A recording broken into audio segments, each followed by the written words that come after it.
Numinous Podcast with Carmen Spaniola.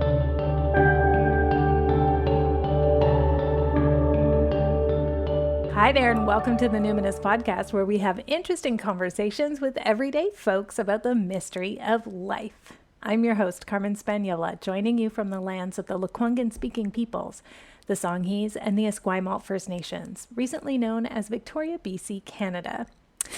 I'm so excited for this episode. My friend Dana Ponte is here to talk about art journaling with the moon. I'm going to start right off the bat by saying you should follow her on Instagram at Dana Ponte. So it's DANADAPONTE. I'll link to it in the show notes, obviously, but just so you could even now just scan her art and just see how loving, and it just has a real vibe of acceptance and a celebratory. I just love it. Dana is a professional intuitive, an artist, a witch, and a certified MAP practitioner. She helps highly sensitive people reach their goals with the moon and the power of the subconscious mind. She believes play is a portal to the divine, and you don't have to be serious to own a paintbrush. She is the creator of the Moon Mapping Year, a collection of recordings that rewire the brain in rhythm with the seasons and lunar cycles, and the private Map Your Mornings podcast, where she shares daily recordings that work with your subconscious mind and the astrological energy the moon is reflecting down to us. It's so cool. She also leads a community that loves to art journal with the moon, and every new moon she shares a creative moon cycle guide to help you use the energy of the new and full moon phases to heal and manifest. She's here today to jam with us and share more about the intersections of creativity, the moon, the subconscious mind, the body, and disability, and art. Welcome, welcome, welcome to my dear friend, Dana. So, Dana, what identities do you lead with? I was thinking about this lovely question since I'm as I was saying, a long-time listener, first-time caller. I love that. Only Gen X and older will get that because we listen to call-in radio. I was oh, this is just so exciting. And then I laughed because I'm I probably have to start with I'm a Gemini because I want to say 5,000 things. So, yeah, I'm so many things, and I'm so many things that I want to be. So I was oh, can I include those as well? My wannabe list. Yeah, so I identify as a mother. I identify as a daughter. I identify as an auntie, as a godmother, as a granddaughter, and as a great, great, great, many, many times great granddaughter of this woman that I learned about in my lineage named Marguerite Sylvestre. And I just feel it's so important to identify with her as family. Mm-hmm. Her story is just so very symbolic and represents so much of what has happened for many years in my family with women. So very much identify with that. I'm a professional intuitive in my work. I'm an artist. I'm a MAP practitioner. I'm a book lover. I'm a Trekkie. I'm a wannabe Trekkie. Not really a Trekkie, but I'm a wannabe Trekkie. I secretly wore gold gloves at my grade 12 grad. And in my head, that meant I was a Trekkie and nobody else would know. I don't know what gold gloves have to do with Star Trek, but in my mind, they had everything to do with Star Trek.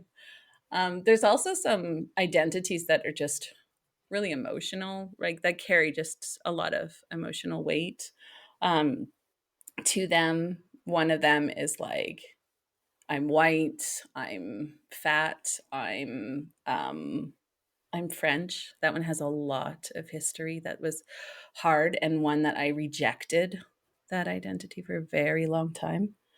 I'm a highly sensitive person, extremely sensitive. I'm a recovering new ager. So there's just so much that I'm recovering from.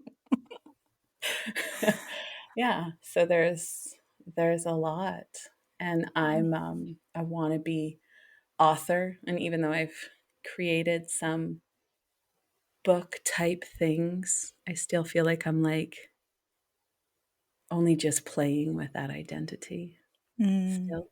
mm, So, yeah, those are some of mm. them. I'm very curious if there was like 2 or 3 words to describe Marguerite and like why about her story, that Oh, ancestor.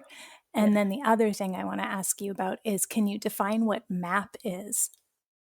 Yeah. Um, so 2 or 3 words for the ancestor would just be like 15, married at 15. That Mm, one just really only known through, and I could only learn through her father and her husband. That mm, was it. It's the only way I could learn about her. mm, Those are the two things that really sit for me. mm, And um, MAP. So MAP is a method of working with the subconscious mind that is just like giving instructions to the subconscious mind. mm, So there's this psychologist, Gary Flint, who just, he learned, oh, you could just ask the subconscious to do what we need it to do. And so mm, he would just ask. And then he had these great results for his clients that he was really stuck with. And I've been using it ever since I learned it, obviously, um, for my ailments and everything that goes on with my body and my highly mm, sensitive nature. mm, But mm, just feels such a love for that subconscious realm, and obviously, as a channeler, have been in that realm for so long. But mm, really beautiful to work with it in this kind of way. mm. An identity that I would um, think of when I think of you is artist and creative and maker. Mhm. So, can you share a bit about like what is art journaling? I see that as like a kind of signature offering that you have, but explain to the listeners like what is art journaling and have you just always done it or was there a gap between like when you were a child and or youth and an adult of keeping up an art journal? Yeah, that's a great question. Art journaling for me, definitely, I would say art has been there since the very beginning. And even, yeah, it's just always been something that I have. It's like my blankie, when I was little. It was such a comfort and such a place to get lost in and a place to be regulated with. Like it was just such a big old comfy blanket to sit with.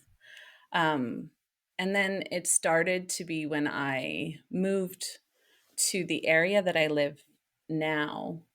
Um, I started to really use nature as my, co-regulate with nature. I didn't mean to. It wasn't something I knew about or didn't have that languaging at the time.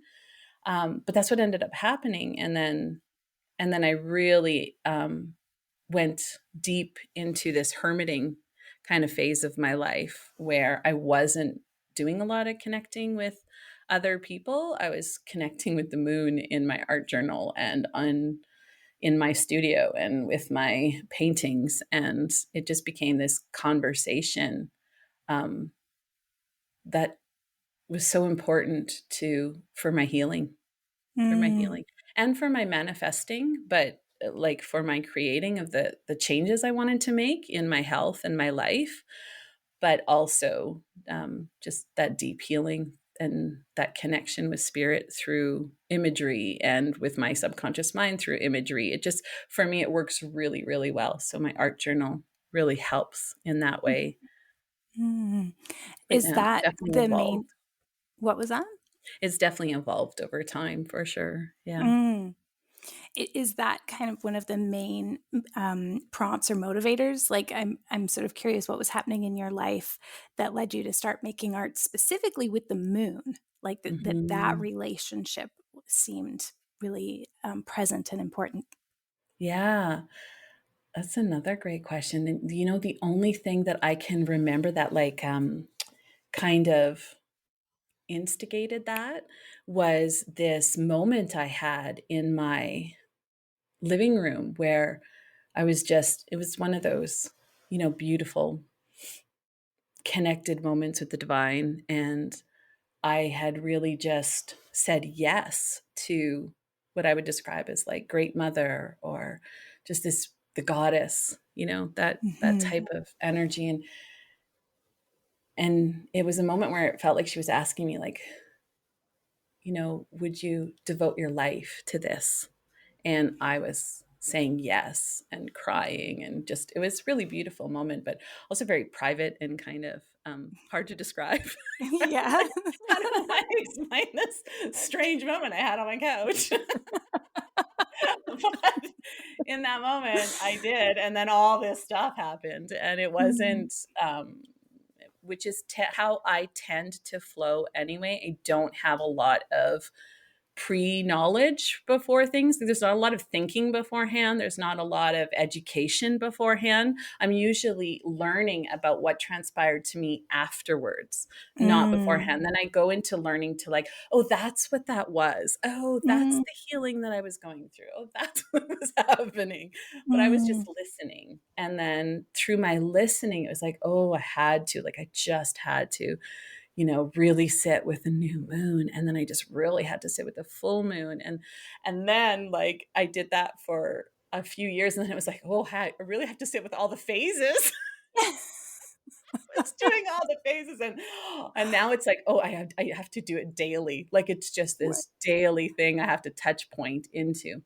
And I'm sure Mm. it'll evolve again, but um, because it's nice when it's also just the simplicity of the new and the full moon is really rhythmic and so like so soothing.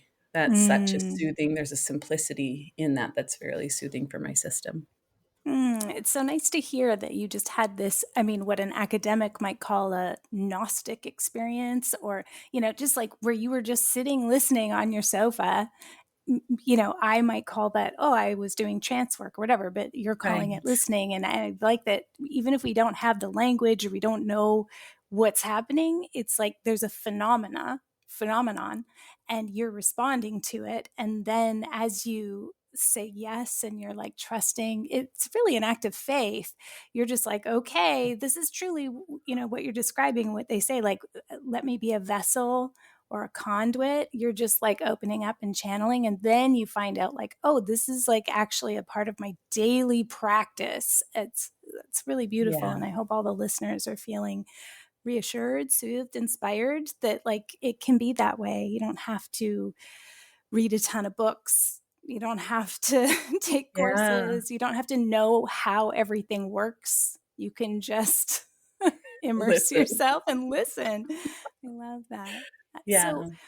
can you tell us like what kind of art spells then are you Mhm. doing at different moon phases? Like you talked about the simplicity of there's like the new moon and full moon, they're just going to come. We don't have to do anything. But Yeah. like, how then does your magic and the art that you're making change between the different phases? So for me, it's not always the same because I am still always like that listener. I'm just really, it's just how I operate. So it, most of the time in that new moon phase, there's like this depth of just dropping right into like the deep of myself and connecting with what it is that I really want.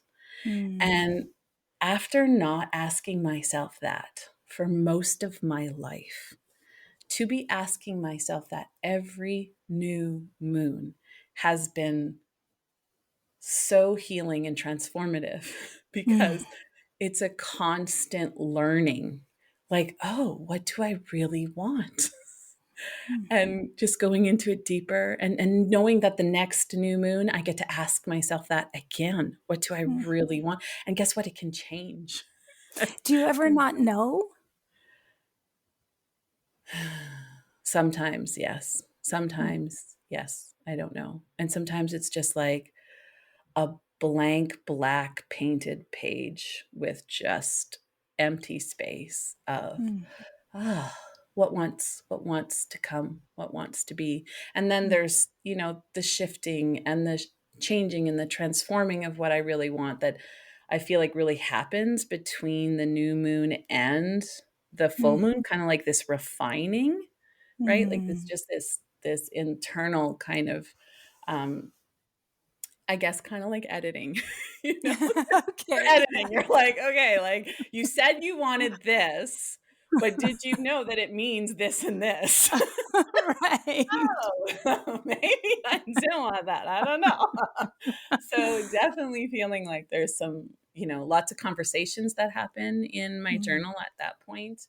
And then Mm. by the time the full moon comes around, I feel like it's like, oh, okay, there's some solidity in it. There's some um, I've come to something that's true or real for me. Mhm. And then there's this gratitude and this desire to just,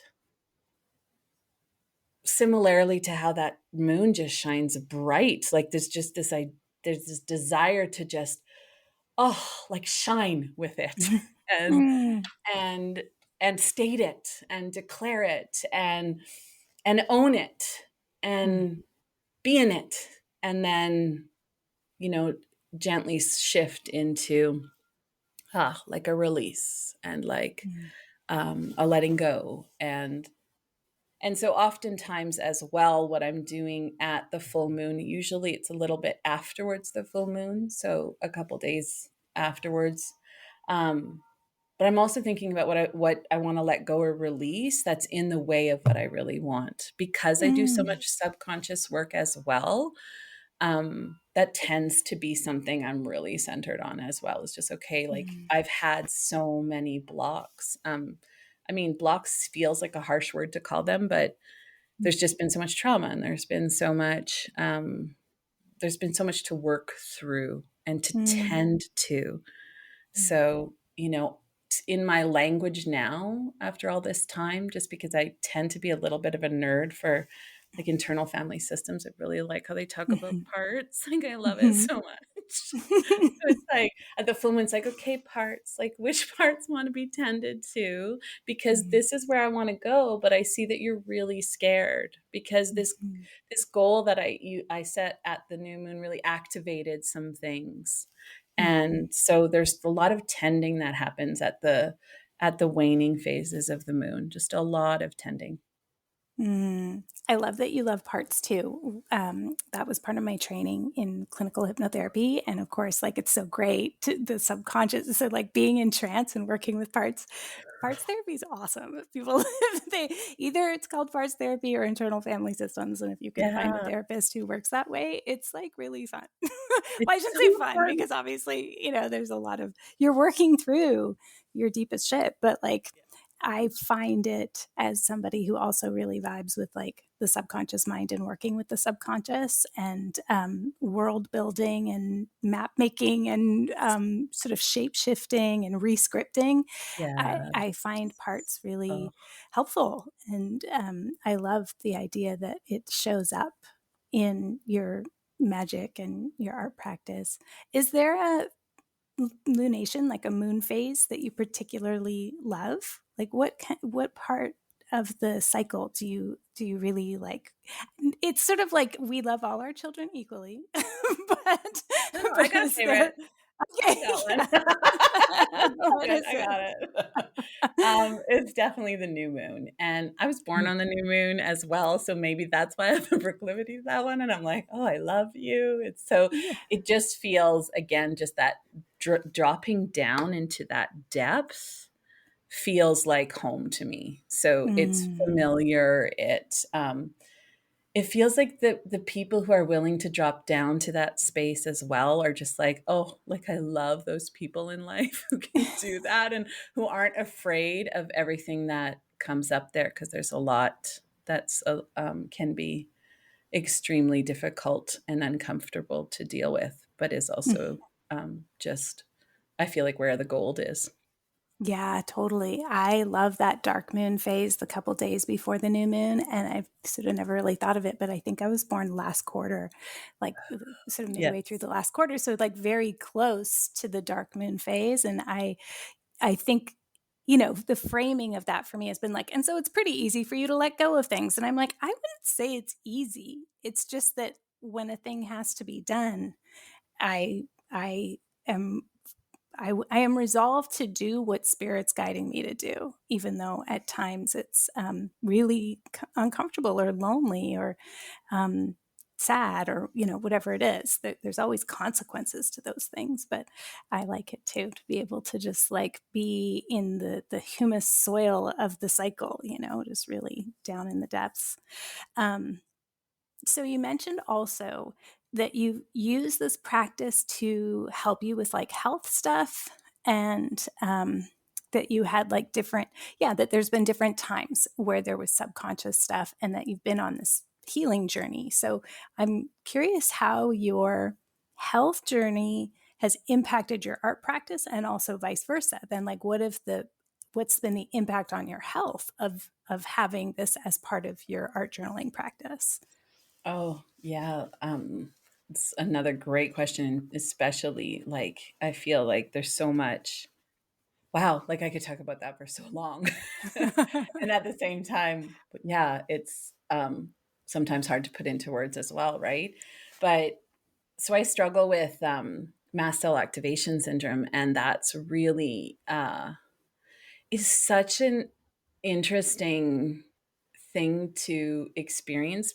One, as a sensitive person, because it's like, wow, you're also massively physically sensitive, and and so it's caused it's changed the pace. But having danced with that rhythm of the moon, before I even knew what I had, at first it was like this mysterious illness for like 10 years because there just wasn't any kind of support around it. So, so I didn't know what it was, but I experienced just this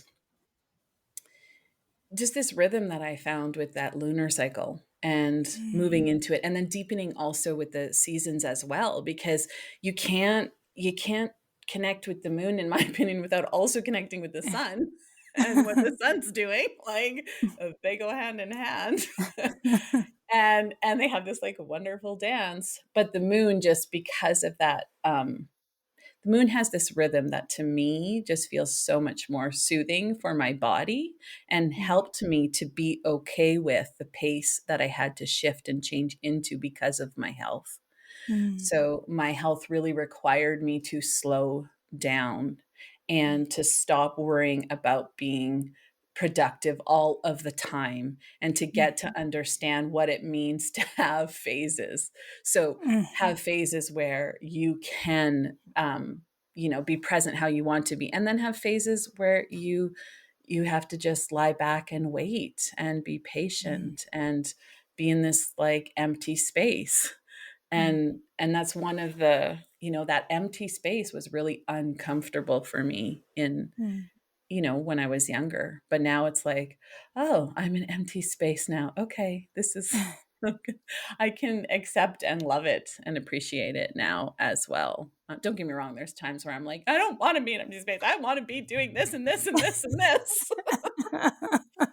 But a lot more acceptance than in the past. mm. Do you find that there are times where your health stuff impedes or impairs your ability to make art?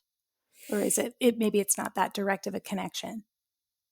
I don't ever really actually find that it impedes the art part, because the art is what I go to to help me move through all of the emotions and all of like everything that I'm having to contend with. and the trauma, like the medical trauma, the health trauma, the stuff that, and all of the trauma that led to things having built up for so long. So art has been just this thing that has been my medicine. Like it's always present. It's always there. I can always go to it. I go to it constantly to move through what needs to be moved through in the moment.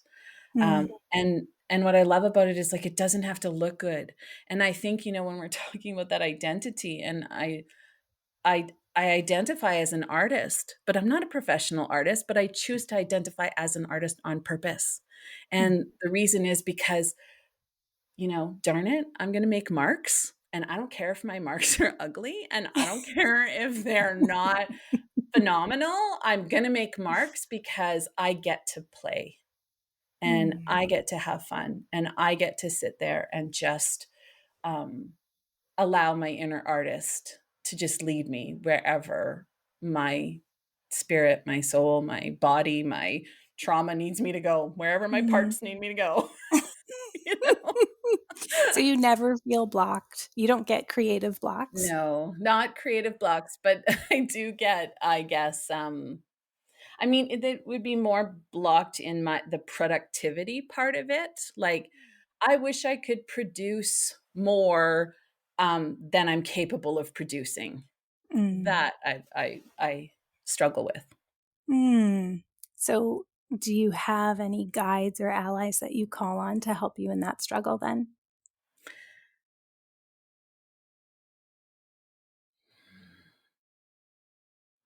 Yeah, I'm always, there's two guides that I work with all of the time. And that one is like the goddess or the great mother. And she comes to me so many different ways and so many different faces and so many different flavors. Flavors is a little like Baskin Robbins that way. So definitely always constantly returning to that source. Sometimes she comes to me as a cauldron, which I love. Sometimes she comes as a cave. Sometimes she comes as a womb. Like, I love that it's so many different faces, right? And my guardian angel Cassandra, who I've professionally worked with for over 20 years. So she's like a best friend. She's like always there. So yeah, I'm always writing to Cassandra a million times, which, by the way, I do want to just share, like, if you do keep a journal, if that's something that you do, like, even if it's a writing journal, not necessarily, art or imagery, but if you have your journals and then all of a sudden you feel at this point like, oh, I feel ready to release or let go of my journals. One of my favorite things that I did, and I use all of the time still in my art, is I had a fire where I just burned a bunch of journals from earlier because they felt ready to be let go. And I burnt them under this full moon. And then I kept some of the wood and some of the embers and some of the ashes.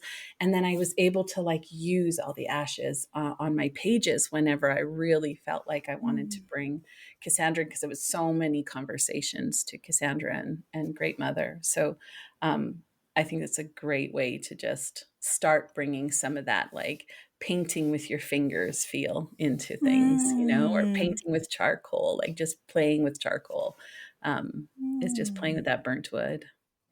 Oh, that sounds like a beautiful honoring. When you first said you burnt them, I was like, oh, that's shocking. I know it's a thing that people will burn journals. And part of me, I think I just don't have very many mementos. And so even if it's like the shittiest, most traumatic diary, I'm like probably going to keep it. But I love the idea of I do burn lists, and I burn specific letters that I create for ritual where I'm ready to let this go, or I'm calling in a deity, or especially I've done that working when I'm trying to woo a deity a little bit to come a little closer, like Hestia kind of thing. And that would be perfect to have the ashes of my Hestian ritual and then make ink, yes. or something like that. Yeah. Oh, even cool rubbing idea. It as the charcoal, it's just such a textural kind of fun thing to do as well. Yeah. So cool. Thank you for sharing that. So I don't want our conversation to end. I have a last question, but I would rather like keep it going for a little longer, because I know you to be someone who is actually very prolific. So like if people follow Dana on Instagram or things like that, there's like not just the art that you create, but then like the way you present it to the world, and like little movies you make and little just all that stuff.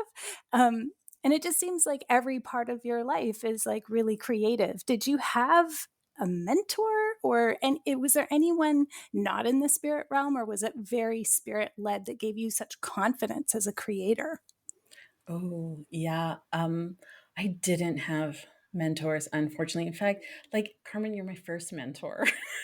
Oh, Like, and I'm like, oh, I'm talking to you on your podcast. You're my first mentor. And there's so much emotion about that. And I know because I've shared with you before, but it was really hard not to have mentors. So it's really great. Like when you were talking about just the listening, there's such a beautiful thing about that. But there's also some really hard things about being just the listening part and not having kind of that other support to back it up. So yeah, when it comes to more so mentors through books and through other artists that I would kind of watch what they're doing and see what they're doing and love what they're doing. And just people who inspire me on social media, people who inspire me on Instagram and TikTok, and all those kind of places where it's fun to hang out sometimes and see what's getting created, because it's so expansive nowadays. There's an ability to just expand my imagination because of being able to connect with all these beautiful souls who are doing such beautiful work. Yeah, so those would be my inspirations for sure. Can you talk a little bit about, you said earlier, like writing, you've made some book like things, but that you feel like you're just playing. Would you share what feels comfortable to share about like what you want to create or what you're going to create? Oh, yeah. Okay. I love this as I become like a little mouse. Yeah, you're like shrinking. Okay. Okay. So there's this thing I'm working on. And it's called Oriana's Moonside Companion. And it's these I really love. And I didn't know this until I started creating it, but I have this memory from when I was 8 years old. And I was so excited. I was with my auntie and my mom, and they were sitting at the table, and I was so excited to show them this book. And this book was like all these pictures and these words, and all these pictures and these words. And like I just loved school and like worksheets so much. I loved worksheets too. Oh my gosh, when your teacher would hand you out, I don't know if you remember the mimeograph. I remember seeing the mimeograph where they actually had to like roll that they would make Xerox copies before the Xerox machine and then give you handouts. Oh my gosh. That was like treasure. Right? Exactly. They were treasures. Oh my goodness, I loved it. So this book that I'm working on, which has been just such a journey. Oh my goodness. But they're pages that are like worksheet pages. Like my little 8-year-old was so excited to like show to her mom and her auntie, who is a teacher. I think that's why I was so excited, because my auntie was a teacher, and I was like, look, I made worksheets that are pretty. So one day I just thought of this just now when we're talking. Oh, this makes me want to cry. I'm going to go see her with my book when it's done. And I'm going to go, look, I made some pretty worksheets. I love it. So they're pretty worksheets for working with the moon and just making it, simple or easy for someone to follow that they could just do on their own, right? Working with each lunar phase. Oh my God. I am so excited about it. I'm having a childhood memory based on your childhood memory of worksheets. Of the other thing I loved was one year for Christmas, I got this probably it was like a 1 or 2 inch thick Christmas book of things, where it's like one would be a crossword, the other one would be connect the dots, the other one would Oh, be my like a favorite. hangman. Yeah, exactly. And it was like 1,000 pages or something. And Totally. basically, like, I would do it all year round. I Yeah. would do it like, and it lasted for years. And what I love about it is, like, imagine a moon phase art journal worksheet book where you literally could just like pick it up and wear it whatever Yeah. moon phase you're in, whatever time of the year. You'd like find the one. If you already did it, you find a different one. That just seems super exciting to me. Oh, do you want it? Can I share something really quick as well with Yeah. about it? Yeah. So that I thought you might appreciate. So I was doing some research on my lineage. That Marguerite Sylvestre is anyway, her dad was, so I always have this vision as I'm like, I meet this one of my really, really great friends once a week, and we talk about what we're creating and really going into this visioning that I do. And all the time, I don't know why, but I'm always in Paris and I'm like sitting and I'm seeing my book in this little shop window, and I'm at this table sitting and I'm appreciating that my book is in this little shop window.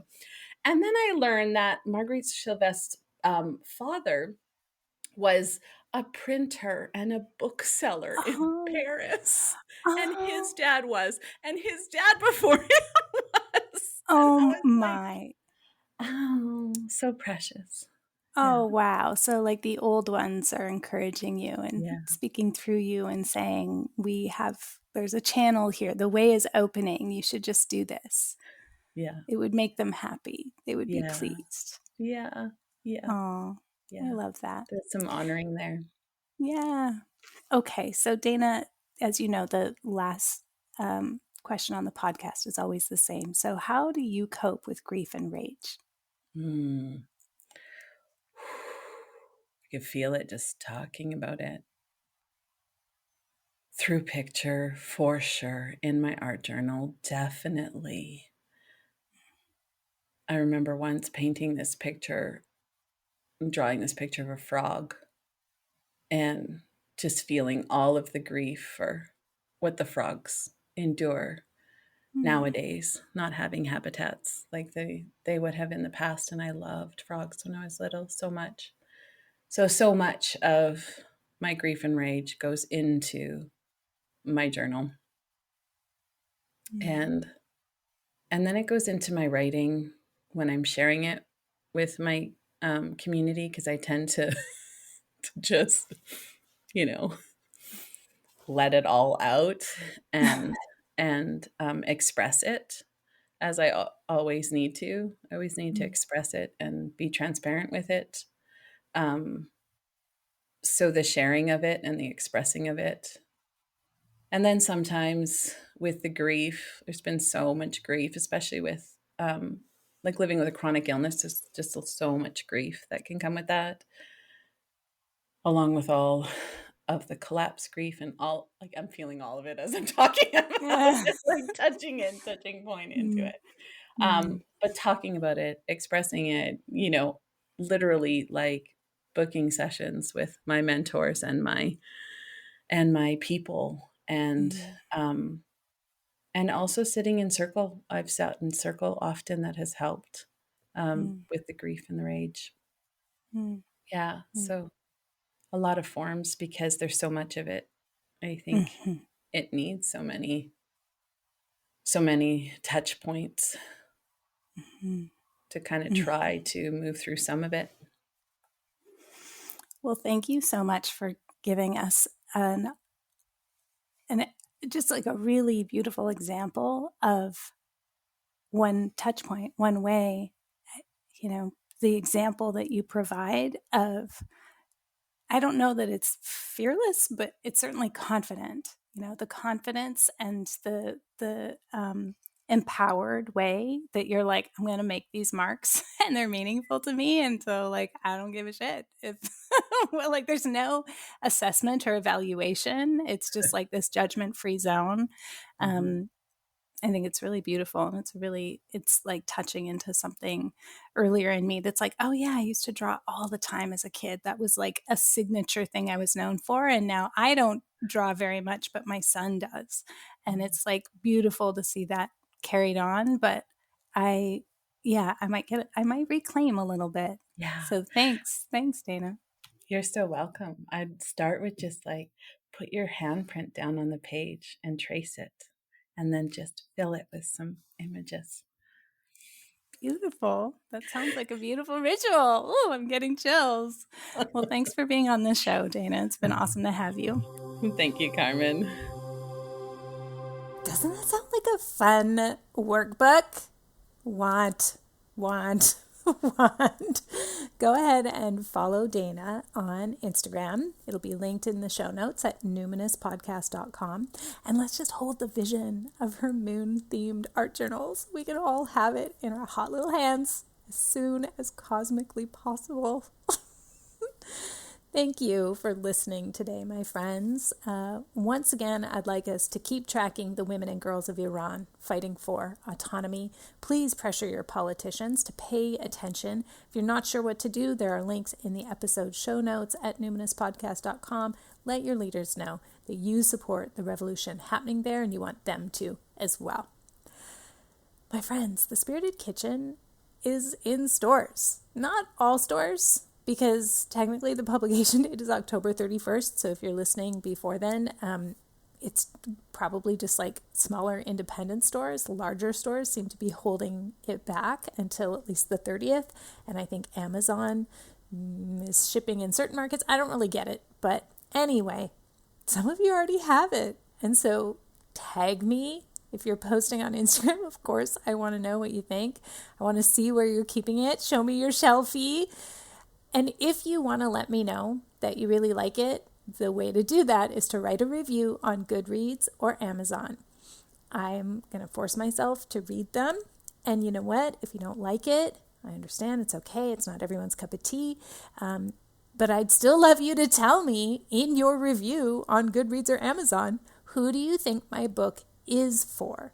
So if you're like, yeah, it's a pass for me, but you know, if you really like the work of Clarissa Pinkola Estes, then, and you also really like West Coast cooking, I don't really know. It's not just West Coast, but anyway, but also who wouldn't like Clarissa Pinkola Estes? Anyhow, I think you know what I mean. If it just wasn't your jam, I'd still like your review. Just say who you think would like it.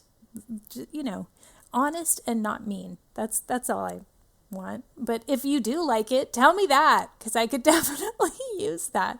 If you want to keep up with things that are happening throughout the rest of the year, you want to join us at Yuletide so we can do the spirit of Yuletide together. You want to hang out and enjoy Wheel of the Year rituals, just like as appear in the Spirited Kitchen. Get on my newsletter. You can sign up at my website, carmenspagnola.com. CarmenSpagnola. Until next time, take care.